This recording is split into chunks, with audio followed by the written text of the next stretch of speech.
news. Victor Osimhen is Manchester United's #1 target to get their front line firing again in the summer. Is this spin, or is this genuinely Manchester United's #1 target? And are we naive to think Victor Osimhen would even want to come to Manchester United, especially after it seems like Victor Gyökeres did reject the chance to come to Manchester United? We will talk about that. Also, Fabrizio Romano saying Ruben Amorim will be backed in the summer. There is big plans from Ineos in the summer. It does regarding selling to buy players, but we are planning to do a mass squad overhaul, and we are planning to sign multiple key players in multiple key positions. What does it mean for the current squad? What does it mean about selling current players? Because that is what we're going to have to do. Amorim said it. Fabrizio Romano has talked about it. But we are planning a big clear out and a big change in the summer. Again, is it spin? Is it positive PR? Or is it the truth? Coming from Fabrizio Romano, I would assume it is the truth, but get your comments in down below. Got some really interesting stuff to say about Victor Osimhen. Also a little bit coming in about Manchester United travelling back and forth all over in the summer. Hong Kong, Malaysia, America now for a Premier League summer series. What effect does this have on Ruben Amorim's pre-season and his plans to get the players up to speed? About that at the end of the show. But the main thing I want to kick off the show on and welcome everyone, get your comments in down below.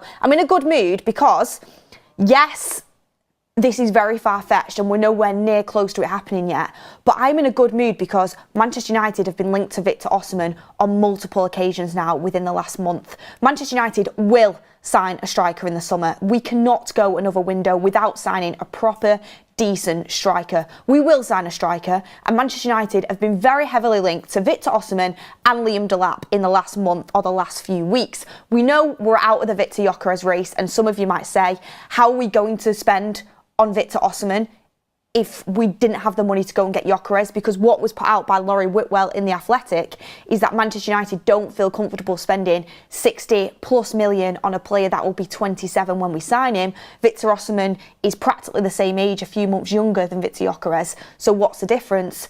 I honestly think the difference is that narrative was pushed out by the club because Victor Gyökeres does not want to come to Manchester United. He wants to join a competitive team. He wants to join a team that is competitive in the Champions League and is competitive probably in the Premier League. Manchester United currently sit in 15th spot. We are not competitive. It's hanging by a thread whether we get any sort of European football next season. I think to save face, Manchester United push it out.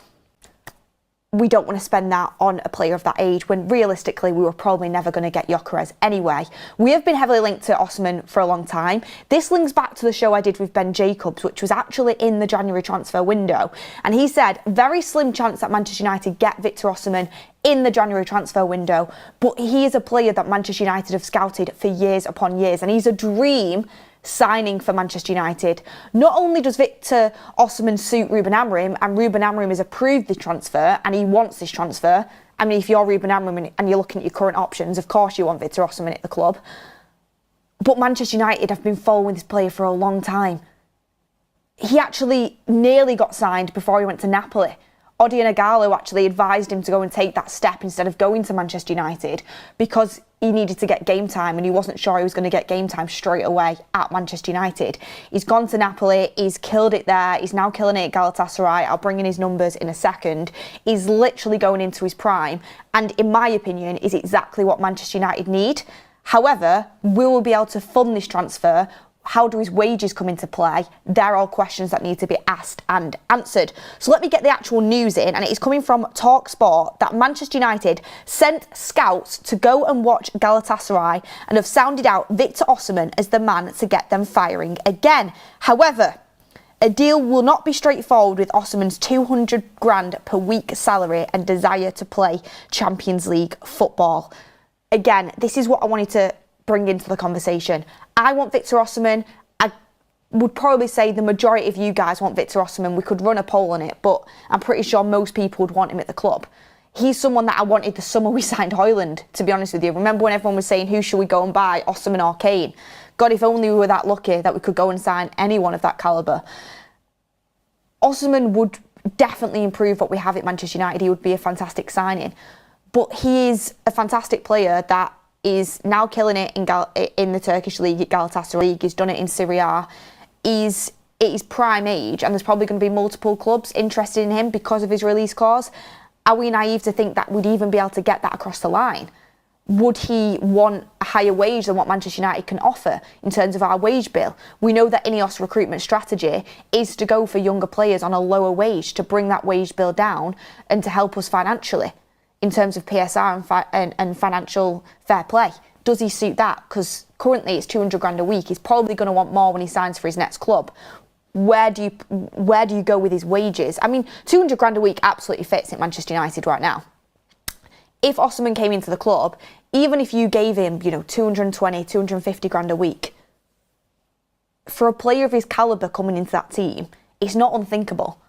You have Mason Mount on 240 grand a week, and granted, we're aiming to get the wage bill down, but for a player of pure quality, we have missed out on players before because we've not been willing to go the extra mile. This player is worth paying a decent wage for, in my opinion. Get your comments in down below. It's worth getting the quality rather than skimping a top 4 Premier League striker. I have said it about Liam Delap, I said it the other day. I really like Isaac, can compete with Haaland, can compete with Ollie Watkins. We need a striker at the top of their game.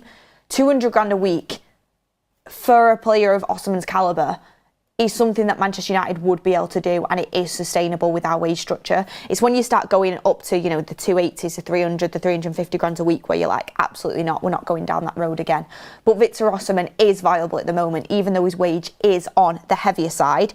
His release clause in the summer is around 75 million euros, which is 62 million pounds. Exactly the same sort of price as what Victor Gyökeres was going to go for. Like I said, I debunked that at the start of the show. It's just my opinion. I don't buy that we're not willing to spend 60 million on Victor Gyökeres. I just don't think he wants to come to us, and I just don't think that's a viable deal that Manchester United can do because of his ambitions. I think that's the excuse we put out there. So I don't think the money would be too much of an issue either, because I think 6 and is